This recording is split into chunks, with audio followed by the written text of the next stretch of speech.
From the 7,000 who were qualified, you 7 have been selected for the longest and greatest space mission in the history of humanity.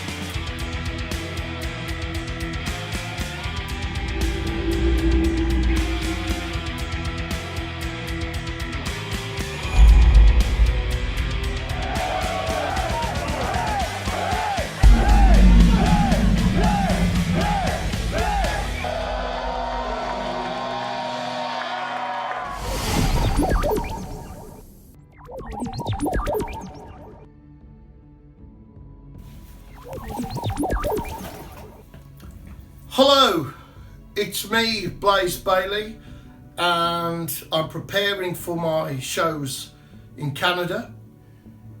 Well, this is where I normally start.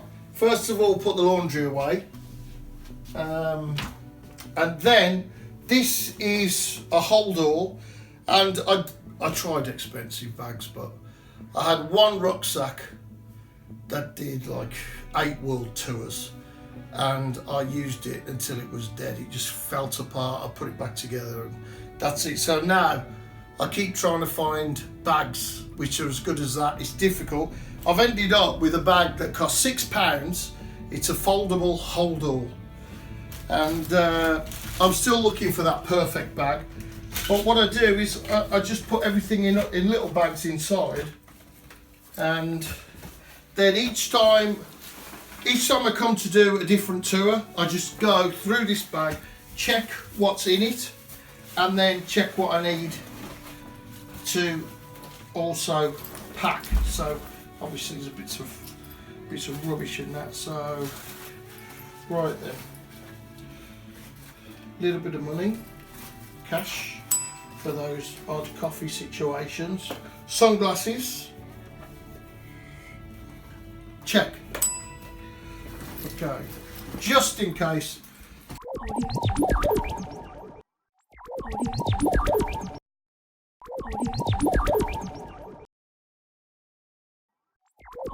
Wolfsbane was a really promising band. I really loved the Wolfsbane catalog. Wolfsbane was Spain. They were a beloved cult band. They had a really cool kind of party metal sound that Rick Rubin was producing to his trademark sound then more than ever. So you get a little bit of the Cult in there, a little bit of Danzig in there, you get a little bit of Masters of Reality in there. Wolfsbane was just this kind of cool party metal band, kind of like notorious party guys around town, drinking and being in the bars and all that stuff. And they had this kind of like punky wise guy look to them. So it was a really cool band at the time. Live Fast, Die Fast. Live Fast, Die Fast was just an incredible record. Just a fun, rocking, party heavy metal record. And I think basically that's where Blaze's reputation was cut. You never know when you're going to need sunglasses. Socks. Socks are on my rider, and most of my fans that have known me for a long time know that every so often I run out of socks and I put a thing on Facebook, please bring socks, and my fans do bring them. Because it's the one thing, if you took a fresh pair of socks for every day, that would be the whole bag. So I take like 3 pairs of socks with me. Oh, that's a dirty pair. And then I have them on the rider.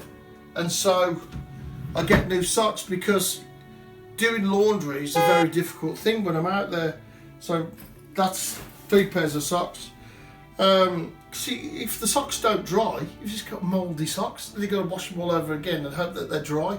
Or unless you're in a really hot country or you've got proper laundry facilities, it doesn't happen.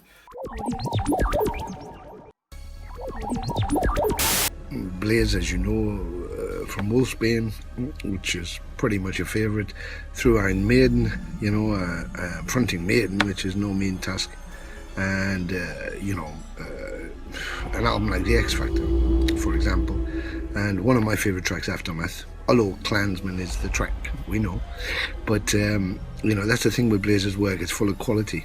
Even when you look at his solo stuff, a great album like The Man Who Would Not Die, You know, but one of the things I always find is amazing about him is his humbleness through his talent. He always holds his head high and he always gives 100%. And that's why he's an amazing artist. I'm sure the mini tour will be fantastic, and he will be fantastic, and everybody will love him. From myself, from Mantis and Abaddon, from Venom Inc, we wish you all the best. And a funny antidote is none really, except keep doing those photographs for the fans, because I love them. So that's my shaving bag. But of course, you can't have any liquids in there for flying, so all the liquids are in there. I don't take any shaving cream with me. I always use soap because it's just practical when you're traveling. It takes up less room. So there's my liquids. There's my toothbrush and shaving gear. That's my hand sanitizer, shaking hands with thousands of people over the course of a year. If you don't always get a chance to wash your hands, so I always have that with me. Because a doctor once explained to me, well, when you get coughs and colds, it's generally not being close. It's when, if you shake hands with somebody, if they've coughed into the hand and then you touch your face.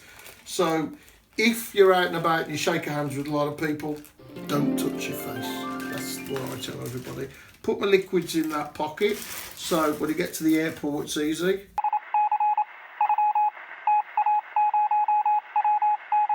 Before we get started, just so you know, we're going to try to follow you around. I love reality, right? I love reality shows, and I love when you can capture a musician, what it's really like for that musician to go on tour, and sort of like the ups, the downs, the music, the fans.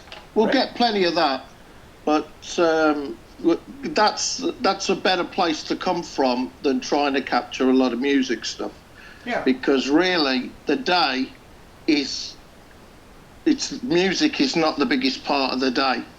It's the smallest part of the day. The travel and getting set up and all of that's the biggest part of the day. So that's where I think that my fans, especially when they see things that aren't from the show, yes, then that's when it's better. Because in the end of the day, we've all seen the gig, and we've all seen quite a few gigs. Yes. So it's not so interesting to see another gig. So let's get on with the interview, and we could even talk about this in the interview. Actually, I could put a piece of this in the sort of documentary as you're preparing in the UK. We're doing some interviews to help promote the show, right? Let's get started. Welcome to the Metal Voice. Today on the show, once again, you got it, Blaze Bayley. Blaze, what's happening, man? Get a little deodorant as well. Binoculars, always take my binoculars with me. Mainly for in the airport, you can't always see the board when they announce the thing, so you can't be close. So I always look with my binoculars. Wet wipes, just in case. All my medication. Your body is your instrument, so you've got to keep your body going. So it's mostly vitamins, some aspirin, my blood pressure medication, and a few other things. It's probably too boring to explain to you. All my tech stuff is what's happened to my bag here.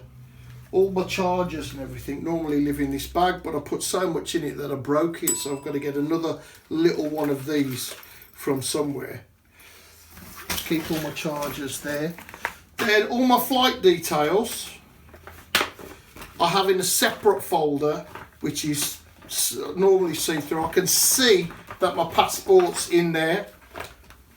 Looks like I'm going to need a new one soon. There's not many places to stamp it, you know. I've got that many bits and pieces in there. Blaze Bayley's legacy with Iron Maiden. Iron Maiden's a pretty interesting one. I mean, he arrived at this time when Maiden was on a low. Steve was going through some personal problems. Metal in general was in a really, really bad place. The mid-90s, there wasn't much going on for traditional metal. And, you know, Steve had to kind of look at himself. What am I going to do with this situation? Bruce has kind of gone off and had a pretty creative and successful solo career. So Blaze comes along. He's brought in there. He kind of has a little bit of that Bruce Dickinson look. He's got the unshaven face. His hair is long and straight, same color. He arrives in the band Iron Maiden, with a pretty major reputation because people loved Wolfsbane. I loved Wolfsbane. I just thought that was a real firecracker of a band that should have done better. They had an album produced by Rick Rubin. He's got a very interesting sort of baritone voice with a little bit of a growly thing. He's got a very thespian voice. He sounds like somebody who can sort of sell historical and actorly and pomp-filled lyrics. He's a major part of Maiden history. He's right in there, you know, with these. He's one of the 3 different Iron Maiden vocalists, and that's going to be something that's going to be part of his makeup for forever. Well, you know, I would say that the musical direction of Iron Maiden with Blaze Bayley is long-form songs. Those records set the blueprint for everything we would be hearing from Maiden from here on in. I mean, it was the start of the long-form song. Eye mask, just in case you need a snooze. Watch as well. And my phone, and that's downstairs. But that's how I start my packing for the tour. And then I'm going to check the weather, because I didn't check the weather before Brazil this year. I got there, it was winter in Brazil. It was as cold as it normally is in November in the UK. I didn't have any warm clothes with me because I just was an idiot, basically. So Canada, I'm going to check what's the temperature this time of year, and I will take the appropriate stuff, which is, I don't take a big jacket with me, I just take a waterproof thing that I can fold up. But basically this is it. See, so this is all irrelevant stuff picked up from last time. I don't need that. And that's how I start my packing. So really look forward to seeing you all over there in Canada, and I hope this documentary thing turns out to be interesting.